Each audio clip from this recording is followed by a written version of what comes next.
Hi guys, Celeste Garcia here. In today's video, I am sharing some of my favorite brands that I find often here in Phoenix, Arizona when thrifting and almost every sourcing trip I take, okay? These are brands that I can count on. These are brands that keep my eBay store running, okay?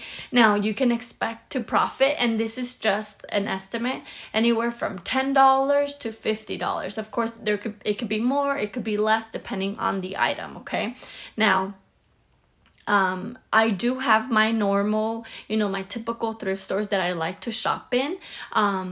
But I also like to, every time I'm in another side of the town, I like to check out other thrift stores to see how, they are. And these are usually brands that I find, again, often. And even thrift stores that I'm not used to, visiting.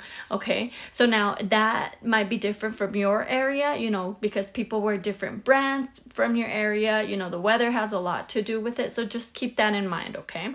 So number one, and they're in no particular order, I just, whatever comes to my mind, but I have 6 that I want to share with you, okay? Number one is soft surroundings, okay? I shared about soft surroundings in my last video, and why I like it.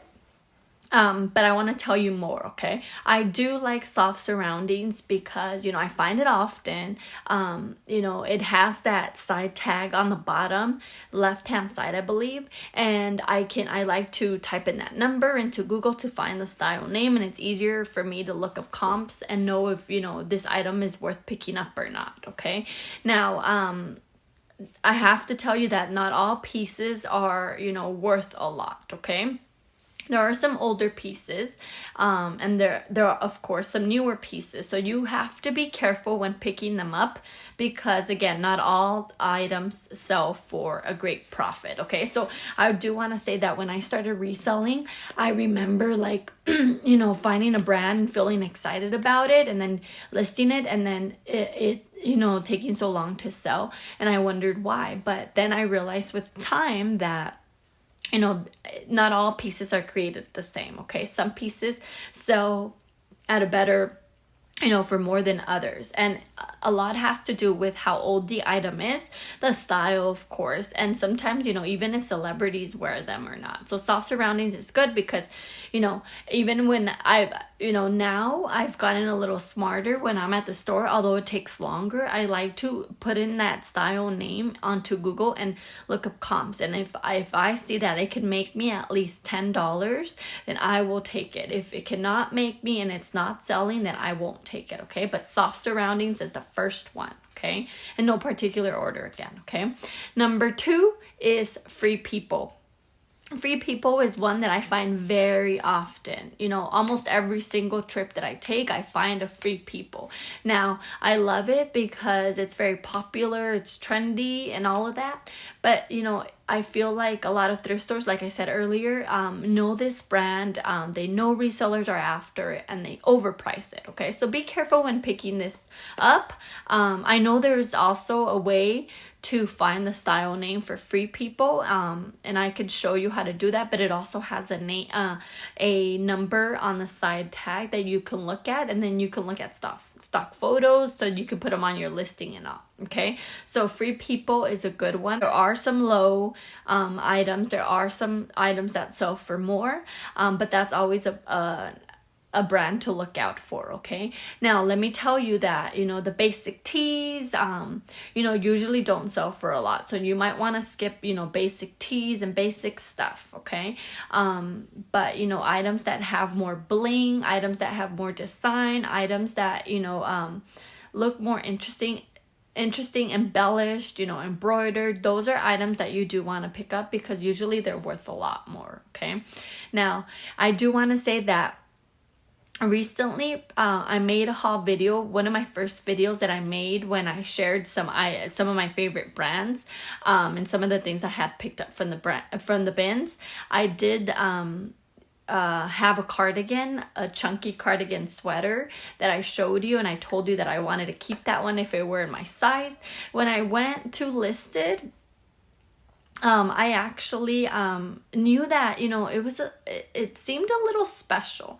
It was a little thicker, it was oversized. I felt like somebody could fall in love with it and pay good money for it, or it could be a popular style. So what I decided to do was, spend some time to look at comps and try to find that. At this time I didn't, because I just found out that Free People, you can find, you could put in the style name too, and I'll show you how to do that in another video. You could put in the style number and you can find the style name, and you can even find a stock professional picture that you can put in your listing. But I didn't know that like 2 weeks ago, so I was looking at comps and I, saw it, and then I saw that it had sold for like $120, $130, and it was a sought after cardigan. So this is my chance. It was a high demand item.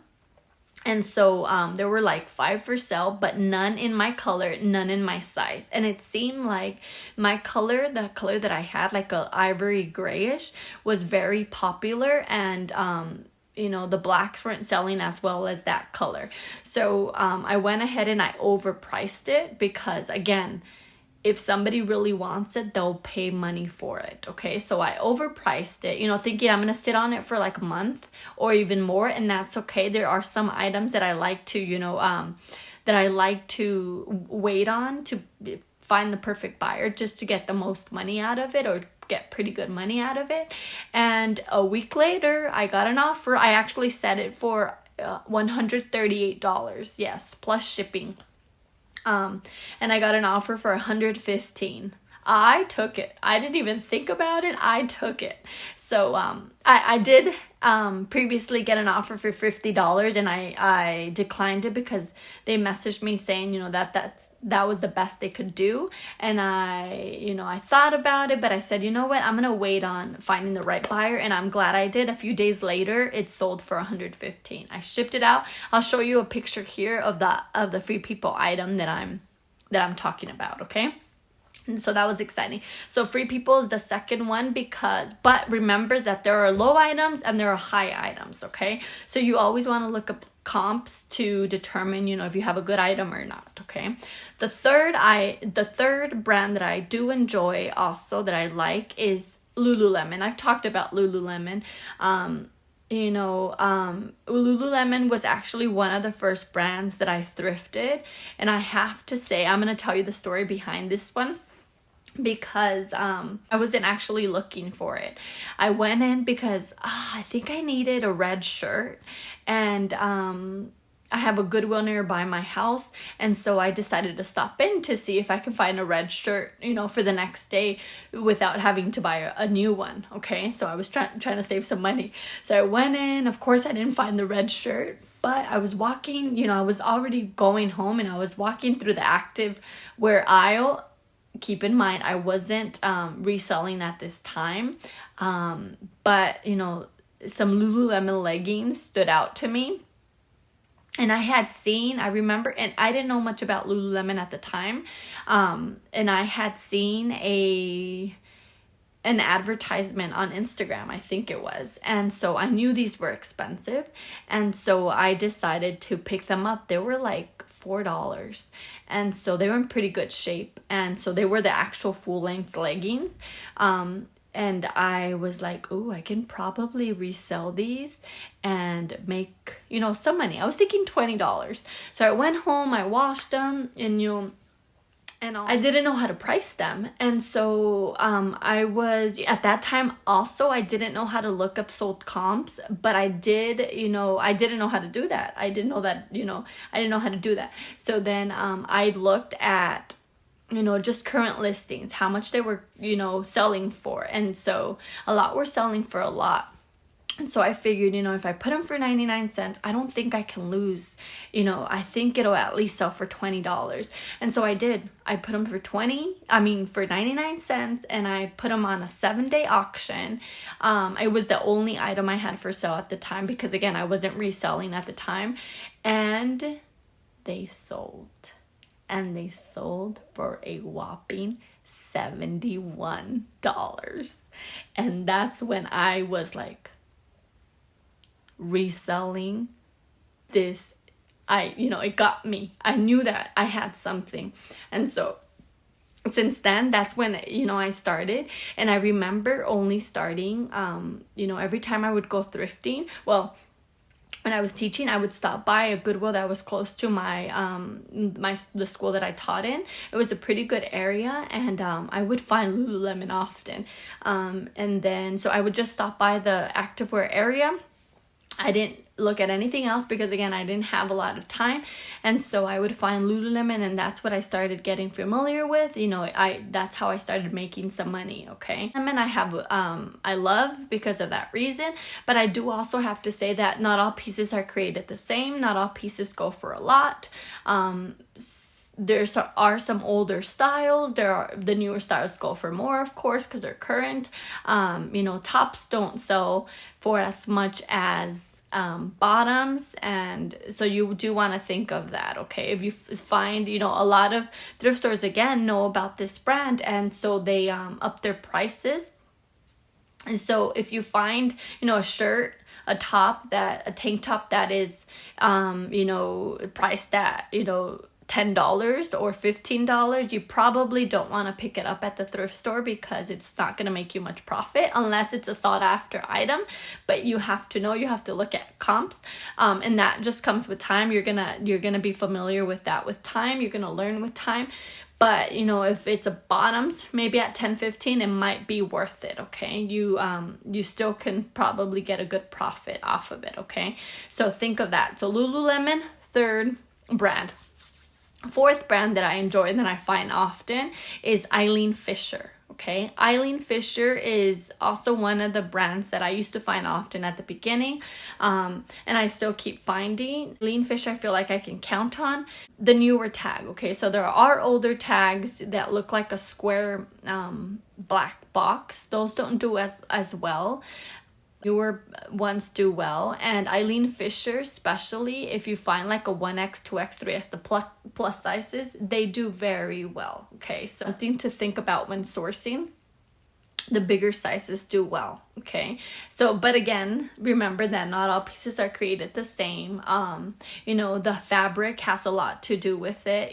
Silk sells well, linen does well. There are just some different, things to think about. And I can definitely be more specific in more videos, but Eileen Fisher is a pretty good brand that I usually pick up when I find. Okay, the next brand I want to talk about is Torrid. Torrid is my fifth choice because, again, although not all brands are created the same, I like Torrid because they have big sizes. Most of the items I find are big. Again, not all pieces are created the same, but usually all the items I find for Torrid do pretty well. I pick up a lot of Torrid from the bins, and so when I pick them up, I feel like I have nothing to lose, and I usually list them for 99 cents at an auction, and they sell for, at least $10 to $20. So that's one brand I can count on, Torrid.